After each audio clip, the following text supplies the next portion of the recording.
কবিতাৰ শিৰোনাম তোমাৰ বিয়াৰ উপহাৰ। কবি ধৃতিময় কলিতা, আবৃত্তি ধৃতিময় কলিতা। শুনিছোঁ আজি হেনো তোমাৰ বিয়া, তুমি চাগে ৰভাৰ তলত দপদপকৈ জ্বলি থকা জুই চিতাৰ কাষত বহি চিৰদিন আনৰ হোৱাৰ প্ৰতিজ্ঞা কৰি আছা। তুমি নাভাবিবা মোক উপেক্ষি তুমি আনৰ হোৱা বাবে মই অহনিৰ্ষে বোৱাইছোঁ চকুলোৰ বন্যা।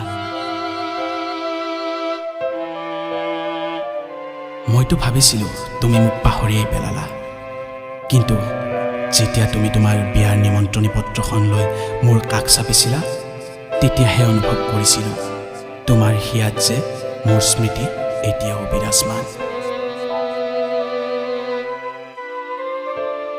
তুমি হয়তো মোৰ কলিজাৰ দুৰ্য প্ৰেমৰ লিখনি আওৰাব নোৱাৰিলা, পাৰিলেতো আজি কলা ছাতিটোৰ তলত বগা সাজ পিন্ধি তোমাৰ ঘৰলৈ ময়েই ওলালো হয়, আৰু জ্বলি থকা জুইকুৰাক সাক্ষী কৰি গোটেই জীৱন একেলগে থকাৰ প্ৰতিশ্ৰুতি ময়েই দিলো হয়।